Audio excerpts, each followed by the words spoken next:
Sarah sat at her laptop on a Tuesday morning, coffee going cold, staring at a spreadsheet that made no sense. She and her fiancé had a combined household income of $140,000. They'd been saving for 3 years. They had $35,000 set aside for their wedding. And somehow, after 2 months of planning, they were already $8,000 over budget with 6 months still to go before the actual day. The venue wanted $12,000 for 8 hours. The photographer quoted $4,500 for coverage she could get from her uncle with an iPhone. The florist casually mentioned that centerpieces alone would run $3,200. And the wedding planner, the person supposedly helping them navigate all of this, just sent an invoice for $6,000 with a note that said, "This is actually quite reasonable for our market." Sarah makes $78,000 a year as a project manager. She coordinates million-dollar construction projects. She manages timelines, budgets, contractors, and stakeholders. She does this professionally, every single day. And yet, she'd been convinced by an entire industry that planning a 6-hour party required hiring someone else to do it for her, at a cost equivalent to 3 months of her salary. That's not project management. That's extraction. My name is Bobby, and I spend way too much time thinking about how the wedding industry has convinced intelligent, capable people that they're suddenly incompetent the moment they get engaged. If you've ever looked at wedding vendor quotes and thought, "This cannot possibly be what things actually cost," you're not crazy. You're just seeing through a $70 billion industry built on manufactured complexity and emotional manipulation. The average American wedding now costs $30,000 according to the Knott's annual survey. That number has been climbing steadily for 2 decades, far outpacing inflation. But here's what nobody talks about. The actual tangible goods and services you receive on your wedding day have not improved proportionally. The food isn't better. The flowers aren't rarer. The photography isn't more technically advanced. What changed is the industry's ability to convince you that normal prices don't apply because this day is special. And the linchpin of that entire psychological operation is the wedding planner. Let me be clear about something up front. Wedding planners, the actual professionals who do this work, are not villains. Many of them work incredibly hard. They have genuine expertise. They solve real logistical problems. This isn't about demonizing individuals. This is about examining a business model that exists primarily because an industry made weddings so artificially complicated that people now believe they need an intermediary to navigate systems that didn't used to require one. Because here's the thing Sarah discovered when she actually looked at what her wedding planner was doing. Calling vendors from a pre-existing list. Forwarding her emails with those vendors. Showing up on the wedding day to tell other vendors where to set up. That's it. That was $6,000 worth of services. Not designing anything custom. Not negotiating better prices, in fact. Sarah later found out the planner was getting kickbacks from preferred vendors. Not managing a complex timeline that Sarah couldn't have managed herself. Just making phone calls and being present. $6,000 for phone calls and presents. Now, you might be thinking, "Bobby, you don't understand. Weddings are stressful. Having someone else handle the details is worth it for peace of mind." And I want to challenge that framing because it reveals how deep the manipulation goes. Why are weddings stressful? Not because the actual tasks are complex. Weddings are stressful because the industry has created artificial complexity and then sold you the solution to the complexity they created. It's a protection racket with better branding. Think about what a wedding actually is from a logistical standpoint. You're hosting a party. You need a space, food, music, and some decorative elements. Humans have been throwing parties for thousands of years without professional coordinators. Your parents threw dinner parties for 20 people without hiring a project manager. Corporate events happen every single day, coordinated by administrative assistants making $45,000 a year. But call it a wedding, and suddenly you need a specialist charging $200 an hour to do the exact same work. The wedding planner industry has annual revenues exceeding $1 billion in the United States alone. That's $1 billion spent on a service layer that primarily exists to navigate a system the industry itself made unnecessarily complicated. And the justification is always the same. You don't want to be stressed on your big day. Nor, but let's examine that stress. Where does it come from? It comes from vendors who won't give you straight pricing without a consultation. It comes from venues that require insurance policies and licensed coordinators as a condition of rental. It comes from photographers who won't let you see packages until you've had an in-person meeting. It comes from an entire ecosystem designed to be opaque and difficult to navigate without insider knowledge. And who has that insider knowledge? Wedding planners. Who benefits from the system being opaque? Wedding planners. Who has zero incentive to make the process simpler or more transparent? Wedding planners. This is manufactured dependency, and it's brilliant because it's self-reinforcing. The more complicated vendors make their processes, the more valuable the planner becomes. The more couples hire planners, the more vendors can justify complicated processes because they assume everyone has professional representation. It's a closed loop that extracts maximum value from people who are, by definition, only going to do this once and have no leverage or experience to push back. Sarah started doing the math. Her planner's $6,000 fee broke down to roughly $500 per month over the year-long engagement. For that $500, Sarah received approximately 2 emails per week and 1 phone call per month. That's $62.50 per email. She was paying luxury hourly rates for someone to forward her vendor quotes and say, "Does this work for you?" Not. But the real cost wasn't even the $6,000. The real cost was that the planner steered her toward preferred vendors who paid referral fees. The photographer the planner recommended was $4,500. Sarah found an equally credentialed photographer with a nearly identical portfolio, charging $2,800.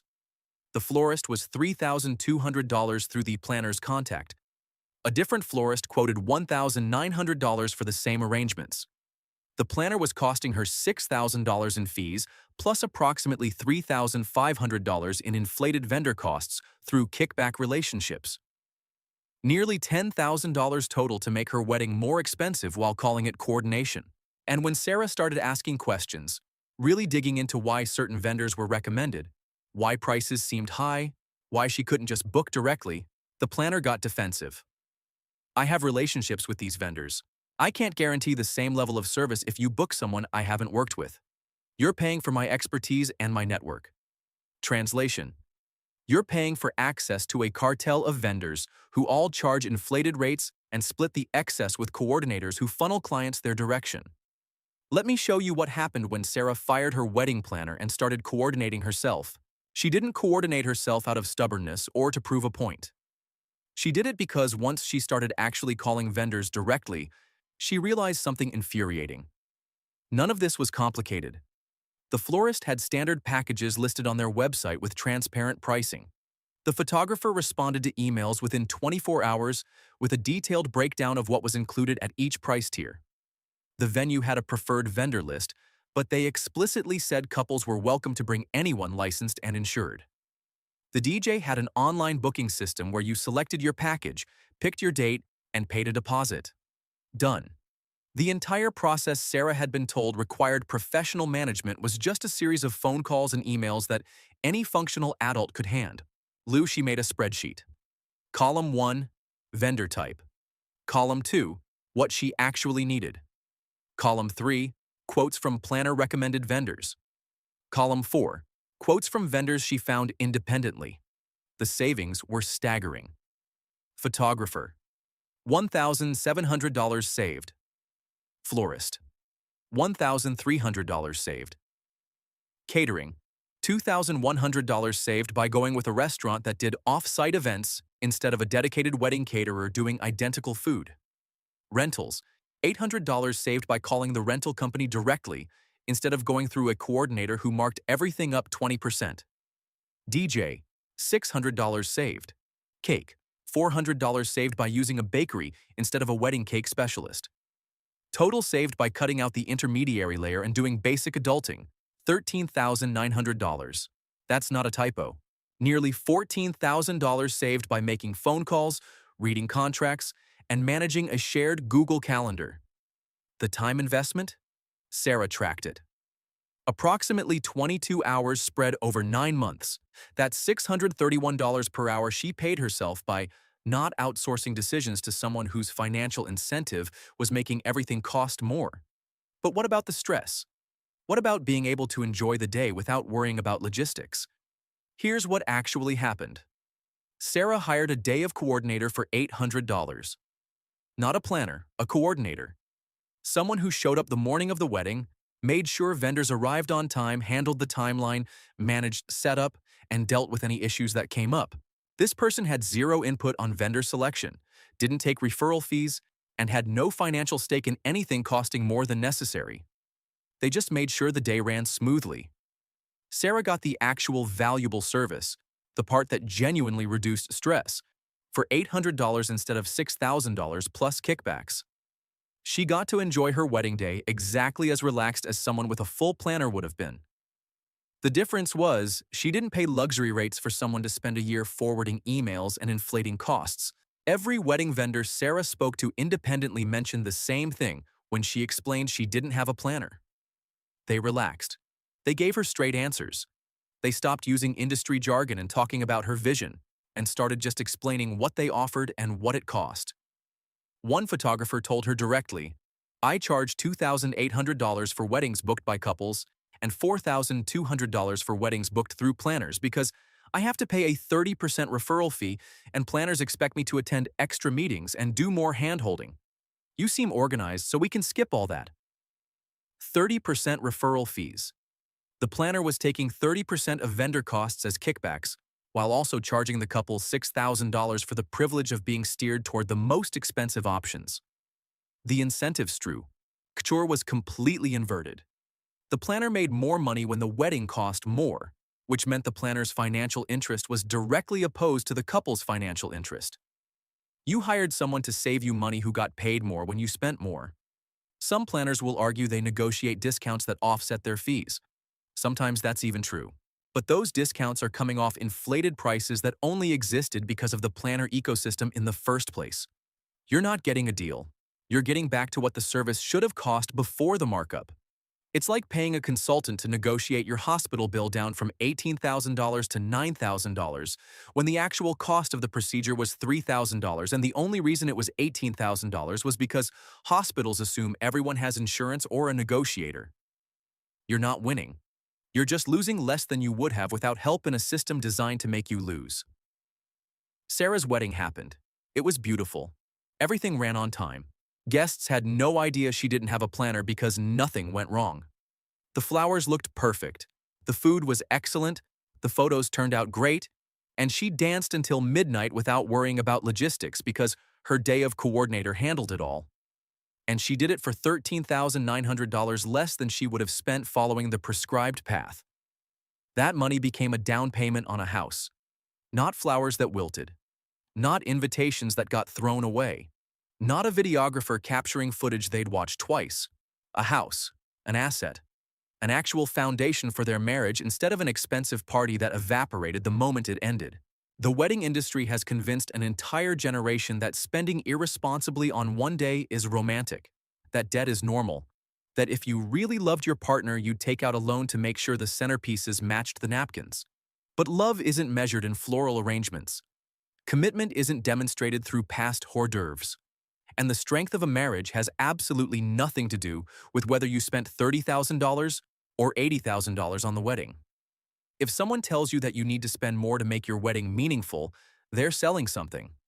Usually overpriced services you don't need, delivered by vendors charging artificial premiums, coordinated by planners taking cuts from everyone. Skip the planner. Call vendors directly. Hire a day of coordinator. Keep your money. Start your marriage without debt. That's the actual happy ending. Sarah's story isn't unique. Thousands of couples every year are figuring out the same thing she did.